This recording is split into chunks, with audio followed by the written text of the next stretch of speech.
Chartered की पाठशाला में आपका स्वागत है।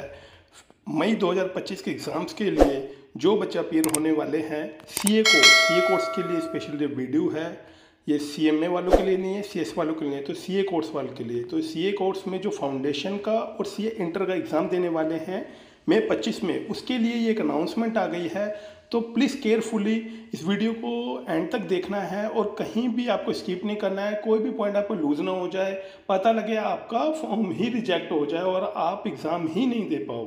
तो वन वन हर पॉइंट को हम क्लियर कर लेते हैं। फाउंडेशन के लिए क्या एलिजिबिलिटी क्राइटेरिया है और इंटर के लिए तो देखिए, साफ साफ बोला गया है, requirement for applying for May 2025 exam, candidate who are planning to appear in May 25 exams advise to check their status on SSP self service portal. जो ऑनलाइन हमारा एसएसपी है, पोर्टल है, जिसके थ्रू हम सीए कोर्स का student सारे काम करता है, चाहे वो रजिस्ट्रेशन का काम हो, एग्जाम फॉर्म फाइलिंग का काम हो, किसी भी प्रकार का। ये पहले फिजिकली होता था, लेकिन अब सारा डिजिटल हो गया है पिछले कुछ सालों से। तो एसएसपी पे जाके देख लेना, आपका जो भी लॉगिन आईडी है वैलिड होना चाहिए और क्रेडेंशियल होना चाहिए। तो देखो, before filling the exam form please check the following. तो candidate are required to have a valid login ID. अगर नहीं है, एक्सपायर हो गया है, तो आप दोबारा से इसको रजिस्टर कीजिए या ओटीपी करके और आप उसको वैलिड लॉगिन आईडी में कन्वर्ट कीजिए। और अगर कहीं उसके एसएसपी में कहीं कन्वर्जन शो हो रहा है या किसी प्रकार का कोई प्रॉब्लम आ रही है, तो उसको भी आप ठीक करा लीजिए। अब आगे जाते हैं कि वही पॉइंट है, सिग्नेचर थर्ड पॉइंट में दिया गया है। सिग्नेचर फोटोग्राफ आपका लेटेस्ट होने चाहिए, सिग्नेचर क्लियर होने चाहिए। इंटर के लिए भी आ गए हैं, तो ये मैं आपको नीचे क्लियर करा देता हूँ।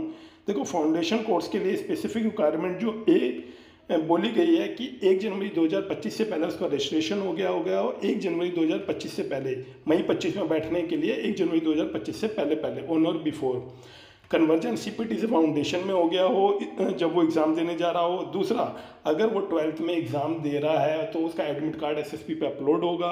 अगर उसने 12 पास कर लिया है तो फिर वो उसकी मार्कशीट अपलोड हो जाएगी एसएसपी। अब सीए इंटर की बात करते हैं। देखो, सीए फाउंडेशन में सिर्फ 3 ये मेन पॉइंट थे, बाकी आपको मैंने बता दिया। आप अपना फ़ोटो हो गया, सिग्नेचर हो गया, वो लेटेस्ट सारा कर देना। अब सीए इंटर की बात करते हैं, तो सीए इंटर में भी कुछ ज़्यादा नहीं है।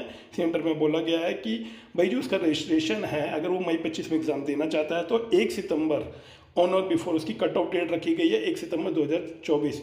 उससे पहले 9 मंथ का, वही 8 मंथ का उसका गैप होना चाहिए, तो 9 मंथ रजिस्ट्रेशन होना चाहिए, अदरवाइज उसको बैठने नहीं दिया जाएगा। फोटो रिक्वायरमेंट वही है, कलर्ड फोटोग्राफ शुड भी कलर होने चाहिए, ब्लैक एंड वाइट, लेकिन उसका 80% फेस बिल्कुल क्लियर होना चाहिए। अगर कुछ भी लगता है, क्योंकि अल्टीमेट क्या है, जो सिग्नेचर और जो उसके फोटोग्राफ्स वगैरह है वो क्या है, मार्कशीट पे प्रिंट होकर आती है। तो बच्चों, अपना लेटेस्ट फ़ोटो ही इसके अपलोड करना अपने एसएसपी पे। और बाकी उसका जो साइज़ है 20 से 25 KB होना चाहिए। बाकी ये आप अपना वन बाय सारे पॉइंट पढ़ लेना, ऐसा इसमें कुछ है नहीं। सिग्नेचर का भी मैंने बता दिया आपको, सिग्नेचर आपको लेटेस्ट करने हैं और ये साइज़ भी दिया रखा है, बाकी तो कुछ है नहीं। तो बच्चों, ध्यान रखो, जो मई 2025 में सी फाउंडेशन और इंटर दोनों एग्ज़ाम देने वाले हैं, तो उनके लिए ये एलिजिबिलिटी रिक्वायरमेंट दिख दी है। अगर कोई भी किसी प्रकार का कोई भी एरर पाई गई तो उसको रिजेक्ट कर दिया जाएगा फॉर्म एप्लीकेशन को, और फिर उसको अपीयर नहीं होने दिया जाएगा। तो बच्चों, केयरफुली रीड द इंस्ट्रक्शन और फॉलो माई। अगर इसी तरीके की आपको कहते हैं अपडेट चाहिए तो मेरे चैनल को सब्सक्राइब करना ना भूलना, इस वीडियो को लाइक करना ना भूलना और इसको शेयर करना ना भूलना।